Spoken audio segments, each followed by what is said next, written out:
시간 지오그래픽 같은 거 보다 보면은 어떤 것들이 있냐면 중간에 이제 이 첫 우두머리 물수가 방향을 잘못 틀어가지고 낭떠러지로 가거나 악어들이 막 있는 데로 가면 그냥 저기서 대참사 나는 거거든요. 네. 저는 작금의 보험 업계를 저는 이 물소대에 비유하고 싶어요. 물소대. 네. 다 죽는다.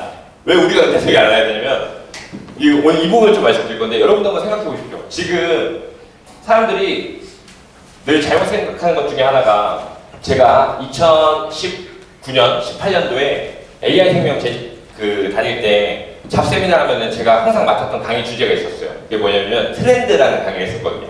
근데 그 트렌드 강의를 할 때 제가 항상 뭘 얘기했냐면 4차 산업혁명의 시대가 오고 있다는 얘기를 많이 했었어요. 2018년, 2019년 이때는 다보스 포럼이라고 해서 전 세계 재계, 정계, 관계에 헤드들이 모이는, 보통 이제 다보스에서 열리니까 우리나라 대통령도 가고 막 이재용도 가요. 막 또 독일 총리도 오고 미국 대통령도 오고 막 해가지고 이들끼리 이제 전 세계 이제 향방에 대해서 막 이제 토론하는 그런 이제 포럼이 있거든요. 근데 거기 가면 그 다보스 포럼에서 한 16년부터 19년도까지 한 번도 빼지 않고 주제를 채택했던 게 4차 산업혁명이었어요. 근데 지금은 아무도 4차 산업혁명을 얘기하지 않아요. 왜? 우리는 지금 4차 산업혁명 시기 이미 들어버렸으니까. 네. 근데 그 시점에도 얘기를 했었거든요. 그때도 많이 우리가 뭐 트렌드 코리안 책에서도 얘기했었고 많은 책에서 얘기했던 게 4차 산업혁명 시대에 오고 있다. 그럼 당신은 어떠한 변화를 취할 것인가? 늘 세상이 변할 때 우리가 1차 산업혁명이 증기기관의 발명이었고 2차 전기, 3차 자동화 혁명이 일어나면서 그 산업혁명 때마다 많은 것들이 바뀌었는데 가장 큰 게 사람이 엄청 많이 죽었어요. 산업혁명 시기만 사람이 엄청 많이 죽습니다. 4차 산업혁명에도 여지없이 나타났죠. 코로나19도 죽었어요. 전쟁이 났고요. 이게 더 이상 죽을 일이 있겠었는데 그런데도 죽더라고요. 1차, 2차, 3차까지 오면서 엄청나게 많은 사람들이 죽었고 두 번째는 이 부의궤도가 바뀌었는데 지금도 마찬가지죠. 대한민국을 보더라도 엄청난 부의궤도가 바뀌었습니다. 그 전까지 2018년, 2012년, 그러니까 지금 다 10년 전만 보더라도 대한민국의 재계 순위는 대부분의 족발 경영을 하는 대기업들이 다 이루고 있었는데 지금은 막 넥센이랑 얘네 막 카카오랑 얘네가 다 치고 유니콘 기업도 다 치고 올라왔단 말이에요. 오히려 삼성이 딸려요. 뒤에를 까보지 않아서 그렇지. 그러니까는 이러한 또 부의 재개편이 이루어지고 있었어요. 그럼 우리는 설계사들은 이러한 시점에서 이런 영향을 그래 어서 기동량을 한 거 말고 그럼 나는 어떠한 변화를 준비했는가? 이런 4차 산업혁명이 도입 단계에서 지금 중심으로 들어올 때까지 나 개인으로 봤을 때 직업적으로 봤을 때는 어떠한 변화를 준비했는가를 놓고 보면 딱히 없단 말이에요. 열심히 산 거 정도? 네. 내가 좀 유료 강의 들으러 다니는 거 정도? 말고는 없어요. 그러면 제가 오늘 드리고 싶은 말씀은 이 과정을 통해서 또 지금부터 시간은 또 흐르게 될 겁니다. 지금부터 향후 5년으로 흘러간다고 치면 업계에도 보호설계사들도 엄청난 변화가 또 생기게 될 겁니다. 뒤에서 잘하겠습니다만 지금 집중력이 너무 좋으니까 제가 그냥 구두로 말씀을 드려보면 여러분들 잘 아시겠지만 제가 친한 타사의 설계사 중에 보답하는 윤이라고 있어요. 보답하는 윤이. 네. 저랑 되게 친하거든요. 근데 제가 이 본부장님을 처음에 봤을 때 내가 이해할 수가 없어요. 납득할 수가. 왜냐면 내가 알고 있는 세일즈적 관점에서는 제가 알고 있는 세일즈는 이런 거거든요. 학벌이 좋을수록 좋고 좋으면 좋을수록 좋고 외모가 훌륭하면 훌륭할수록 좋고 그 다음에 하루에 15시간씩 일해야 되고 노력해야 되고 그 다음에 엄청난 이 비즈니스 매너와 더불어서 세일즈십을 발휘해야 되는데 제가 이 본부장님을 봤을 때 내가 생각했던 것과 완전 반대인 거예요. 반바지 반팔 입고 다녀. 네. 사람도 안 만나. 대면 영어 아예 안 하거든요. 근데 저도 영업을 잘한다고 했었는데 남들이 봤을 때는 수수료, 보험회사는 이제 연봉이라고 표현이 안 맞죠. 수수료죠. 그냥 판매 수수료, 매출이죠. 근데 나도 매출이 못지 않았었는데 제가 이제껏 받아본 적이 없는 매출을 받고 있는 거예요. 수수료를. 그럼 도대체 뭔가 봤더니 유튜버예요. 유튜버. 네. 유튜버인데 여러분들이 한 달에 TV 뭐 몇 개 사세요? 한 30개 사는 사람이 있으면 많이 사지 않나요? 그렇죠? 한 달에 뭐 한 7만원짜리, 10만원짜리 TV를 한 달에 한 30개씩 산다. 그럼 되게 많이 사는 거잖아요. 그리고 오히려 관리자들 입장에서 그렇게 열심히 투자하시는 분들께 더 감사함도 느끼고 근데 이분은 하루에 카카오로 TV가 30개씩 들어와요. 네. 그러니까 판도가 아예 바뀐 거지. 근데 10년 전에는 이런 사람이 없었어요. 네, 10년 전에는 이런 사람이 없었어요. 다시 더 크게 넓혀가지고 지금 대한민국 전체 시장에 MIP 월납보험료가 예를 들어 매달 1,000억이 들어온다고 해요. 1,000억. 그럼 옛날에 이 1,000억을 누가 보통 많이 했었냐면 프루덴셜이나 메트라이프나 저희 AI생명 같은 외자계나 아니면 삼성생명 같은 이 명인들이 월납보험료 1,000만 원, 5천만 원, 1억짜리 때리면서 이 시장들 쫙 한 1,000억이 한 반을 먹었었거든요. 보험회사가 먹고 사는 건 일반 FC들이 파는 3만 원짜리 안보험이 아니었어요. 예. 그냥 진짜 월납보험료 1억, 막 2억, 3억짜리들 들어가고 5천, 막 500, 1000짜리들 들어가는 이런 외자계 선수들, 막 서울대학교 나와가지고 영업하는 분들, 그런 분들이었는데 지금은 똑같이 1,000억이 들어온다 치면 거의 300억은 유튜버들이 할 거예요, 유튜버들. 이게 10년하고 벌써 달라진 거예요. 네. 그러니까 점점점 그럼 누군가 300억 어디서 없어졌을 거예요. 유튜버들이 먹었잖아, 10년 전에 없었는데. 그러면 법인시장이나 고액시장이 없어졌겠냐고. 아니, 얘는 그대로 살아있어요. 이 중간 라인이 날아간 거거든요, 300억이. 그렇기 때문에 설계사들의 표준 소득이 다 줄어들게 되었고, 그 다음에 설계사들의 이제 인입은 더 많아지는데 설계사들이 이제 돈을 못 벌게 되는 상태가 되어가는 거죠.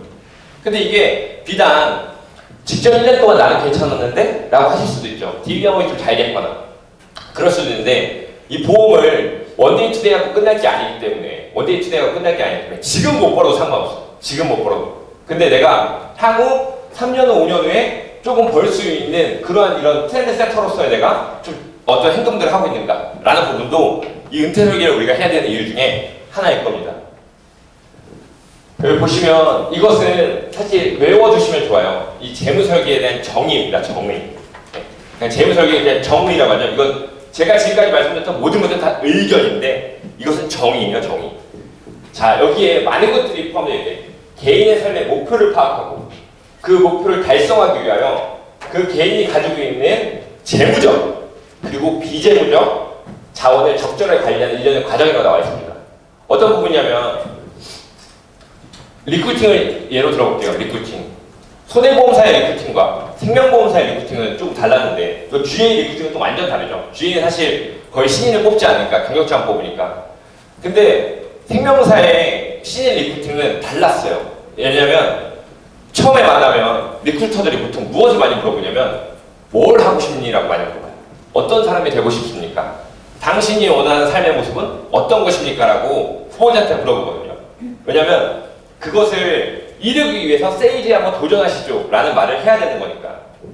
근데 우리가 재무설계라는 것은 결국에 지금 보시는 것처럼 우리가 상품을 가입했을 때 리모델링 영업을 하면 안녕하세요 고객님 뭐 콜해가지고 보험분석 점검센터에서 전화드렸습니다. 고객님 현재 적지 않은 보험을 내고 계시는데 이 보험이 효율적으로 관리되고 있고 고객님 필요하실 때 충분한 보장 받으실 수 있는지에 대해서 점검해드리고 부족한 부분이 있다면 채워드리고 낭비되는 부분이 있다면 아껴드리는 형태의 서비스를 제공해드리겠습니다 라고 한다면 재무설계 영업은 그런 게 불가능해요. 왜냐하면 재무설계 영업은 사실 고객님을 만나서 1시간 동안은 이 사람에 대해서 파악해야 되거든요. 어떻게 살아왔는가, 두 번째 어떻게 살고 싶은가, 그 다음 뭘 하고 싶은가를 파악해야 되는데 보통 이렇게 질문하면 이 청강생들 입장에서 이렇게 얘기합니다. 근데 야 나도 꿈이 없는데 고객이라고 있겠냐? 꿈이 있어야 행복만 아니잖아? 이렇게 얘기하게 돼요. 맞습니다.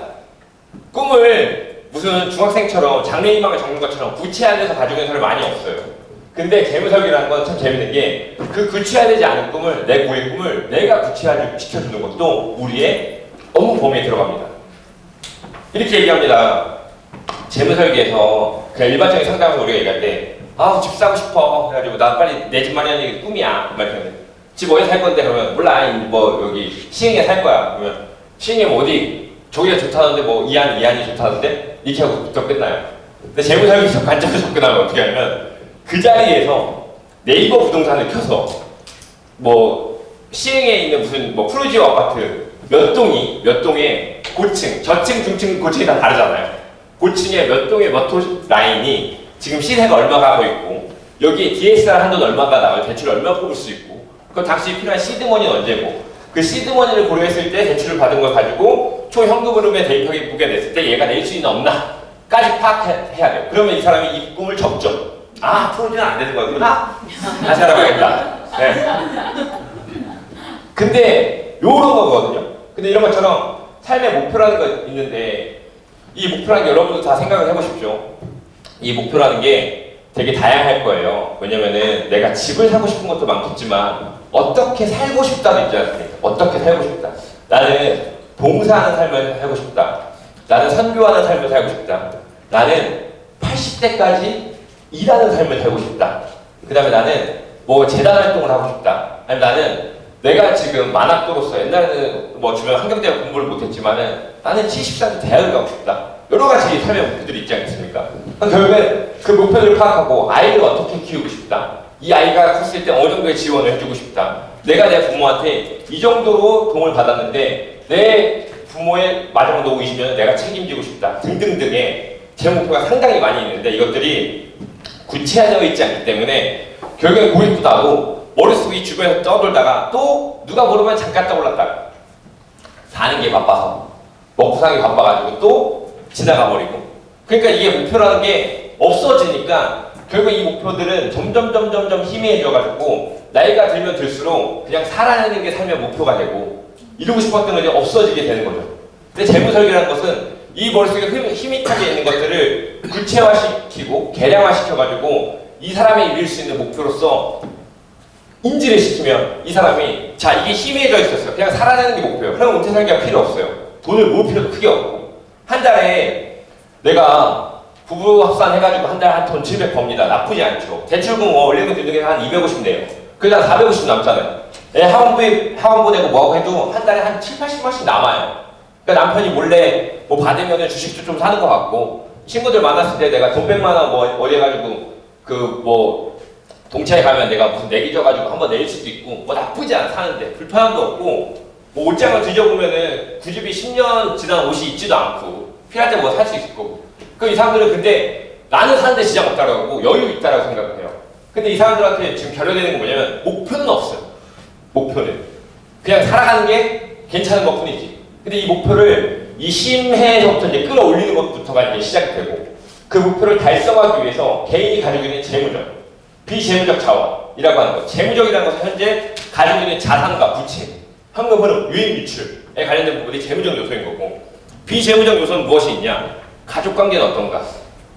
재무 설계할 때요. 재무 설계를 하려면 지금 이제 오늘은 재무 설계에 대한 개론을 말씀을 드려야 되니까 제가 재무 설계 쓰는데 재무 설계할 때 이렇게 얘기해요. 제가 저희 이제 팀장님들 FC 분들 오시면 저는 원해는 하면 이렇게 얘기해요. 그래서 그 사람 어머니 아버지 뭐 하시는데 이렇게 물어보거든요. 그럼 FC들이 몰라. 그럼 이건 상담이 안 됐다라고 저는 봐요. 아니 재무 상담을 하는데 그 집안의 가족의 경제력이 파악이 안 됐는데 뭔 재무 상담의 의미가 있겠어요. 그렇지 않아요? 생각을 좀 더 해보면 예를 들어 이런 거예요. 고객 여러분들이 사회초년생을 만났습니다. 27살에 중소기업을 다녀요. 월급은 한 240만 원 정도 실수령을 받습니다. 그리고 너무 힘들대요. 여러분들 막 만나서 하소연을 해요. 소개를 받았는데. 여러분들 마음속에 무슨 생각이 있냐면 아, 이 친구 옛날 내 생각난다. 나도 젊었을 때 초년생 때 힘들었지. 근데 240만 원 하니까 올라가 꽂을 게 없네. 운전자도 팔아야 되나? 막 이런 생각 하실 거예요. 올라가 할 게 없잖아. 해가지고 학장 대신 70만원씩 갚는데요. 70만원씩 갚고 있고 월세 살아. 주거 60만 원 나가요. 뭐 통신비 얼마 나가고 그 여력이 아예 없어. 근데 그러고 이제 돌아와서 여력이 너무 없어요 라고 얘기해요. 근데 알고 봤더니 이 사람 부모는 중견기업의 대표이사야. 네. 근데 왜 학장 대출을 받게 했냐면 이 부부의 교육 철학이에요. 절대 학비 안 내준다. 네가 알아서 해라. 라고 했고 부모가 어느 정도의 시기만 되면 중소기업 하다가 자기네 회사를 끌어올릴 생각이 있어요. 이러면은 사실 재무설계 팩트파인딩 완전 조진 거거든요, 진짜로. 네. 근데 부모에 대해서 또는 할머니, 할아버지까지 가고 아니면 자식에 대해서 또는 이런 적이 있습니다. 40대 중반에 건실한 이제 사업하는 부부를 만났습니다. 같이 이 계단 청소업을 하는데 둘이 물어보니까 한 달에 1,000만 원씩 번대요. 네, 1,000만 원씩 번대. 순수익으로. 와, 이 걸렸다. 씨, 가가지고 당연히 한 200 꽂아봐야겠다. 이러고 이제 갔어. 그래서 막 상담했는데 상품도 너무 좋대요. 근데 클로징이 안 되는 거예요. 그래서 봤더니 나중에 클로징 안 되니까 얘기해요. 사실은 내 형제 중에 누가 지금 암 수술을 크게 해가지고 가까운 형제 중에 요양원에 있는데 한 달에 300만 원씩 되고 있는데 이걸 내가 다 내겠다. 이래요. 네, 그리고 애들이 뭐 때문에 발달 장애가 있어가지고 이게 언어 청각이 느려가지고 이거 따로 가야 하는데 이게 한 달에 150만원씩 들어간대. 한 달에 둘이 1000만원씩 버는데 쓸 돈이 없는 거예요. 예. 근데 그때 가서 근데 그러면 이제 FC가 이제 좀 민망해져. 단계나 200 뽑아가는 게. 그러니까 정부 획득이 전혀 안 된 거란 말이죠. 그러니까 이런 것들은 사실 비재무적 자원이라고 하거든요. 이 사람이 가지고 있는 성격과 가정 환경, 그가 가지고 있는 능력 등등등을 고쳐가지고 이런 것들을 확인해서 적절하게 어떻게 배합을 하고 어떻게 관리를 해서 이들이 원하는 재정적 목표를 이룰 수 있게 하는 것인가 라는 게 재무설계 과정이라는 것입니다. 여기 보시면 지금 어떤 것을 보여주고 싶은 거냐면요. 이제 CFP라고 해서 국제, 이게 뭐 맞는지 모르겠어요. 뭐 한글말로 하면은 이게 국제공인 재무설계사래요. 근데 어쨌든 국제적으로 인정받는 그거 자격증이다 이거죠. 근데 이제 CFP라고 하는 건데 AFP 이제 상위 자격증이죠. 근데 보면 자격 인증자 수를 2021년도 기준으로 보면 미국은 98,000명, 그 다음에 일본은 26,000명 막 이렇게 있는데 대한민국이 3,300명 정도 있거든요. 3,300명. 생각보다 많지 않아요. 생각보다 많죠. 근데 이 CFP가 이제 실제로 재무설계 업을 하는 건데 우리나라 CFP는 좀 특이해요. 우리나라 CFP는 필드에 없어요. 여러분들의 경쟁자로서 있지 않아요. 그 CFP들은 여러분들의 경쟁자가 있는 사람들은 저기서 한 10% 정도? 한 300명 정도가 필드에 있고 나머지 90%는 어디냐면 은행이나 증권사에 있어요. 얘네 그 취업할 때 땄던 거거든요. 아니면은 취업하고 나서 은행에서 보통 뭐 5년차, 아니 뭐 7년차 대리 정도 되면 5년차 대리 정도 되면은 보통 저런 이제 그 승진 점수 때 가점제 해가지고 저렇게 따는 거거든요. 그러니까 실제로 실무 경험은 하나도 없는 CFP들이 많고 그 다음에 미국 같은 데 가면 실제로 이 재무설계업이 상당하게 보편화되어 있죠. 혹시 일치월장 특강을 들으신 분이 제가 한 분은 알겠어요. 혹시 한 분 말고 또 일치월장 특강 들으신 분? 없으시면 반복되는 얘기라도 양해를 해주세요. 뭐냐면 이런 거죠. 제가 우리나라에 혹시 GA 중에서 IFA란 GA 아세요? IFA. 그러니까 GA가 있잖아요.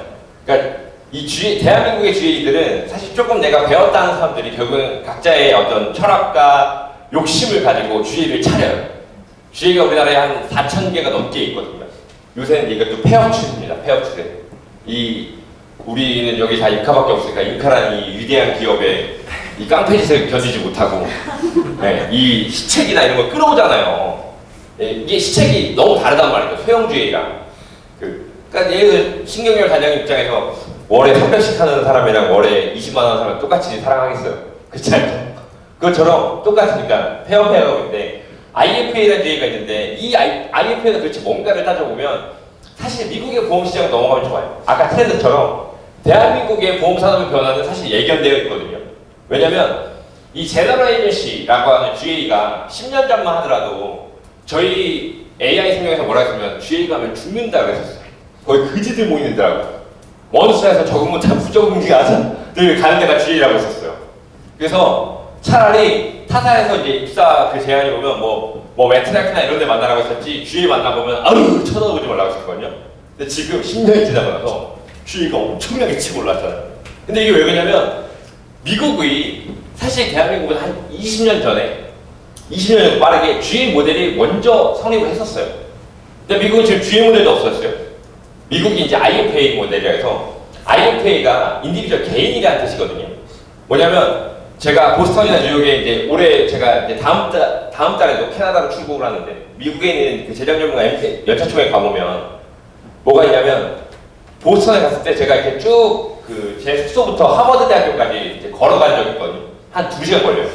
걸어가면서 내가 뭘 해봤냐면 IFA 점포가 몇 개 있나? 라고 보면은 예를 들면 혹시 성함이 어떻게 되시죠?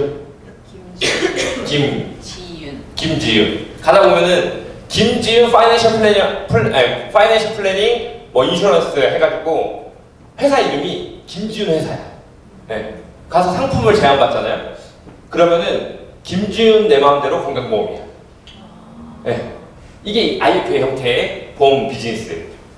FA가 또는 회사가 보험사들과 전속으로 계약을 맺고 이 상품만 이런 것들을 개발해가지고 판매하는 형태. 그래서 제가 한 군데 들어가 봤어요. 들어가가지고 봤더니 어떤 느낌이 약간 우리나라 공인중개사 같아. 일이 그렇게 많지 않아. 왜냐면 미국은 어느 정도가 자리가 잡았냐면 미국 같은 경우는 제가 물어봤죠. 야, 니네 평균적인 니네 에버리지 니네 그 고객들의 에셋이 얼마나 되냐 물어봤더니 보통은 16억 이상이래요. 16억 이상. 그래가지고 여기도 마찬가지예요. 미국 같은 경우도 일반 평범한 중산층 이하는 사실 재무설계 서비스를 쓰지 않아요. 네. 그래서 얘네도 뭐냐면 부동산처럼 1년에 한 80명 고객만 있으면 먹고 살아요. 계속 1년마다 피를 받고 추가적으로 이게 회사 모델마다 다른데 어떤 데는 피만 받는 데가 있고 어떤 데는 커미션도 받아요. 상품 판매에서. 미국 같은 경우는 401k로 대비된 데는 이제 국민연금, 그 다음에 HPO, HBO 해가지고 건강보험이 3가지로 구분되거든요. 미국은 건강보험이 실손이에요. 그래서 우리나라 그 4대 보험 있잖아요. 건강보험을 영업해도 커미션을 줍니다. 예.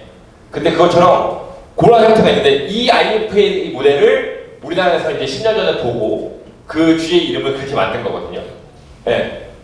그것처럼 본다고 봤을 때 지금 제가 말씀드리는 부분은 어떤 거냐면 은퇴 설계, 제가 재무 설계까지 못 가더라도 일단 은퇴 설계가 점점 중요해지는 이유는 결국에 상품 판매원들, 보험 판매원들은 결국에 지금부터 5년 정도 해먹으면 많이 먹지 않을까? 네, 싶은 거죠. 왜냐?